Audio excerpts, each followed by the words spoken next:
Did you know that just one simple, gentle movement each day could naturally lower your blood pressure? Not in months, but in weeks. No pills, no treadmill, no intimidating gym routines.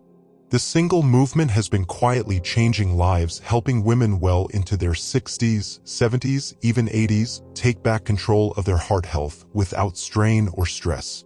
And the best part? You can do it in the comfort of your own home. Even while watching your favorite morning show or waiting for the kettle to boil. Every time you move with intention, even if just for a few minutes, you're helping your heart pump more efficiently. You're calming your nervous system. You're rewiring years of stress, one breath at a time. No, this isn't about chasing youth. It's about finding power in your present. Your body, right now, is capable of healing, of strength, of peace. In this video, I'll walk you through that movement step by step, show you why it works, how to make it part of your daily rhythm, and introduce you to other women just like you who've embraced this tiny shift and watched their lives change. You don't need to become someone new. You only need to remember the strength that's been quietly waiting inside you. Let's talk about what's really going on inside your body after 60, especially when it comes to blood pressure and heart health. You might have noticed changes you didn't ask for. Your heart beating a little harder when you walk uphill, your energy dipping, maybe your doctor mentioning rising numbers you hadn't seen before. That's not your imagination. It's your body shifting in response to time, and it deserves your understanding, not frustration. Here's the truth: as we age, our blood vessels, which were once soft, flexible highways, gradually become a bit stiffer. It happens to everyone. The elasticity that helped our arteries expand and contract smoothly begins to fade. It's like a garden hose left in the sun too long. It still works, but it doesn't bend the way it used to. That loss of flexibility means your heart has to push harder to move blood through your system. And that's what we call high blood pressure. But that's only one piece. For women, especially after menopause, a steep drop in estrogen can also play a major role. Estrogen isn't just about reproduction. It actually protects our arteries. It helps keep them flexible, supports healthy cholesterol levels, and reduces inflammation. When estrogen levels fall, the risk of plaque buildup in the arteries increases. That buildup narrows the blood flow, making your heart work overtime just to do its job. And it's not just biology, life itself contributes.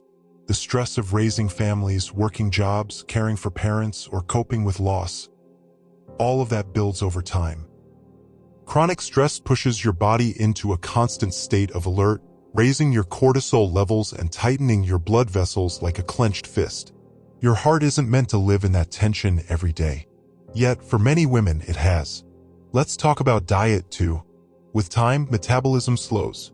Foods that used to energize you might now leave you feeling bloated or tired. Sodium found in processed foods, frozen meals, even bread, becomes a quiet villain, pulling water into your bloodstream and increasing your blood pressure without you even noticing. And sugar? It doesn't just affect your waistline, it inflames your arteries and confuses your body's ability to regulate itself. According to the American Heart Association, nearly 80% of women over 60 either have high blood pressure or are on the edge of developing it. That's not a scare tactic, it's a call for awareness. But here's the good news. It is never too late to lower those numbers, to breathe easier, to take the pressure off your heart. You don't need to be perfect. You don't need to live in a gym or give up every food you love. But you do need to understand your body, because knowledge leads to compassion and compassion leads to action. We're going to talk about that action next. But before we do, just take a breath. Really, right now. Inhale gently and exhale even slower. Feel that? That one breath just lowered your blood pressure a little. That's how powerful you already are. And we're only getting started. Let's get into the one movement I promised you. And don't worry. No twisting, jumping, or anything that'll make your joints scream. This is gentle, it's kind, and it's powerful. Are you sitting somewhere comfortable? Maybe on a sturdy chair without wheels? Good. If you're standing, that's fine too. Just make sure you're steady and relaxed. Now, place your feet flat on the ground, about shoulder width apart, hands resting gently on your thighs or by your sides. Take a deep breath in through your nose, hold it for a moment, and then slowly let it out through your mouth. Let your shoulders drop with the exhale. Let go of any tension you're holding. Let your body know this is a safe moment. This movement is a combination of stretching and breath, something inspired by both chair yoga and Tai Chi. You'll be using your breath as your guide, and your body will follow along. It's less about effort, more about flow. Trust me, even 5 minutes of this each day can make a difference. All right, let's begin. Inhale slowly, and as you do, raise both arms gently out to the sides and up toward the sky. Don't force it. Just go as high as feels natural to you. Fingers soft, elbows slightly bent. As you reach the top of your inhale, pause for just a moment. And now, exhale slowly while bringing your arms down in front of you, palms facing the floor, as if you're gently pressing something down. Beautiful. Let's do that again. Inhale, arms float up like wings. No rush. You're not trying to reach the ceiling. You're simply opening your chest, creating space around your heart. Now exhale. Slowly, arms come down like water flowing. Feel how your body moves with the breath. That's what we're going for. Let's add something more. On your next inhale, lift your arms up again, but this time, when you reach the top, stretch gently from side to side as if you're making a little rainbow with your hands. Left, then right. Feel that? That slight stretch along your ribs? That's your intercostal muscles opening. It gives your lungs room to expand, lets oxygen travel deeper into your body. Exhale slowly and bring your hands back down in front of you. Now let's add the heart-friendly rhythm. Inhale up, hold for just 1 second. And as you exhale, gently tap your chest with the tips of your fingers. Lightly, just a tap, right over your heart. This wakes up circulation. It also grounds your awareness. You're reminding your body, I'm here, I'm listening, care. Let's bring it together now. Inhale, arms rise, chest opens. Pause. Exhale, arms lower, soft chest tap. Let your breath lead. Repeat that a few times at your own pace. I'll wait here with you. Go ahead.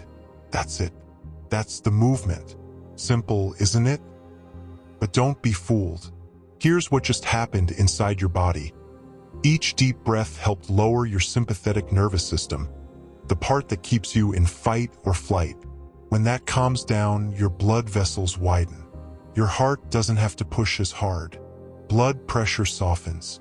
The slow arm movements, paired with breath, activate the vagus nerve, one of the most powerful tools in your body for calming stress. And remember that light tapping over your heart? It's a signal to your nervous system that you're safe, you're connected, you're present. This movement increases oxygen flow, lowers cortisol, improves circulation, and teaches your heart a slower, steadier rhythm. And the beauty? It takes just 5 minutes a day. Do it in the morning while your coffee brews, or before bed to unwind, or any time you feel your chest tighten from stress. You don't need a mat. You don't need flexibility. You don't even need energy, because this movement gives energy back to you. So go ahead. Let yourself feel the calm. You've just given your heart a small gift.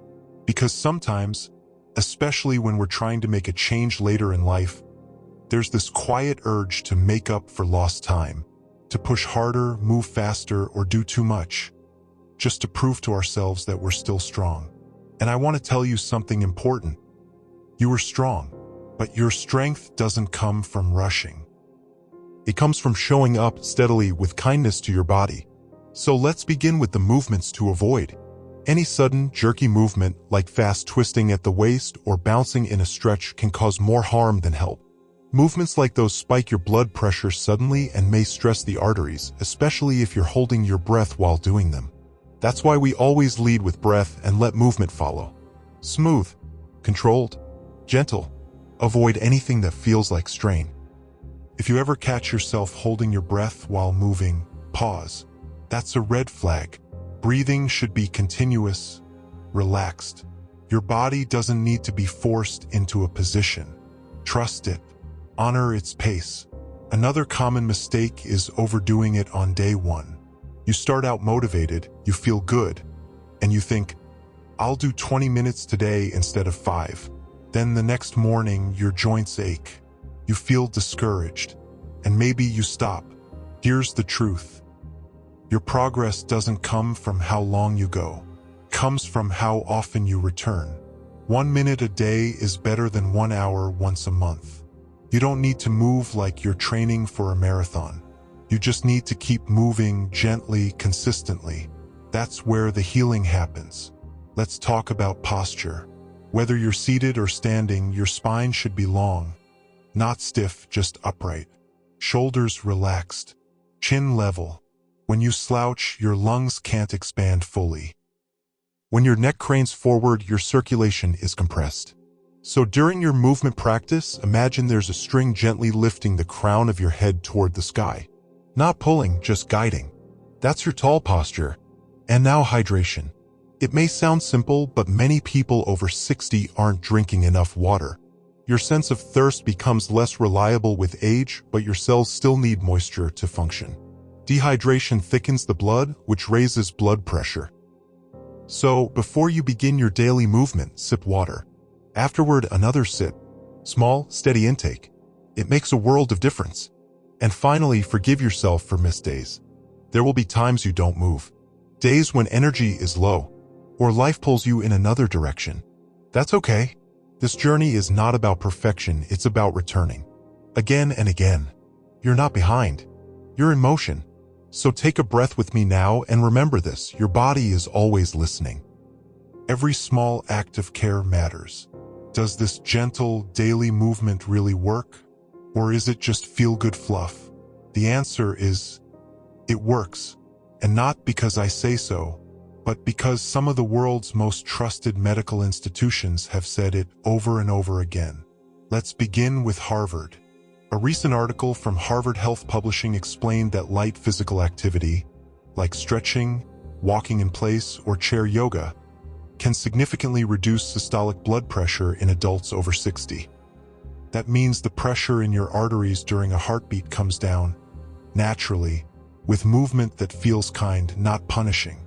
Then there's the Mayo Clinic.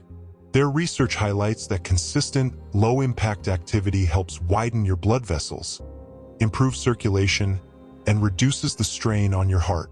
They emphasize this, it doesn't have to be strenuous.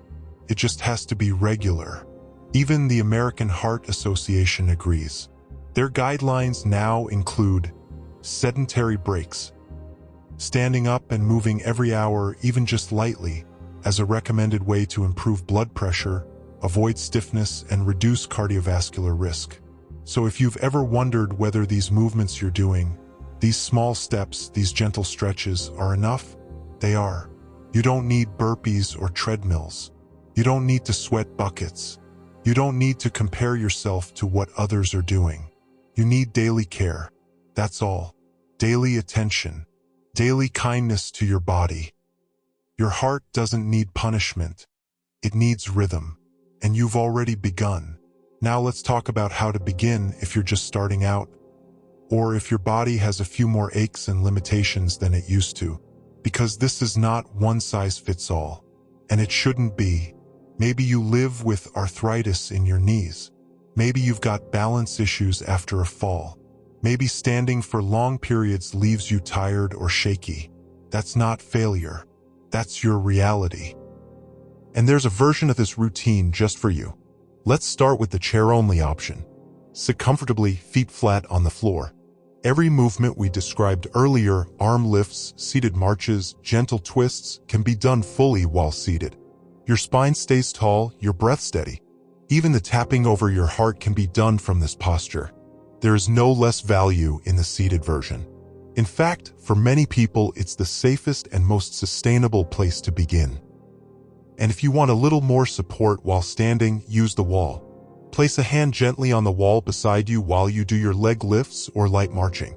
It provides balance without strain. If your living room chair is sturdy and solid, it can be your support too. Let your environment work with you, not against you. Remember, every body is different, and every step counts. There's no shame in going slower. No loss in modifying the movement. The goal isn't to match someone else's pace, it's to honor your own. You've made it through a full hour of heart-led awareness, science-backed care, and gentle strength. Let me tell you about Martha. She's 67, lives alone now. After nearly 4 decades of marriage, her divorce left her sitting in a quiet house, surrounded by echoes instead of laughter. The hardest part wasn't the paperwork or the moving boxes. It was waking up and not knowing what to do with the stillness. One day, she saw a video of something just like this and decided to try the stretch. Just one. Arms above her head. Inhale, exhale. That first breath felt strange, even silly. But she did it again the next day. Then the next. 3 months passed. At her routine doctor's visit, her blood pressure had dropped 15 points lower. Her doctor raised his eyebrows. "What changed?" he asked. And all Martha said was, "I started breathing again." Now every morning she moves by the window, sunlight through the curtains, slow, soft stretches. And somewhere between reaching up and folding forward, she found herself again. Then there's Dolores.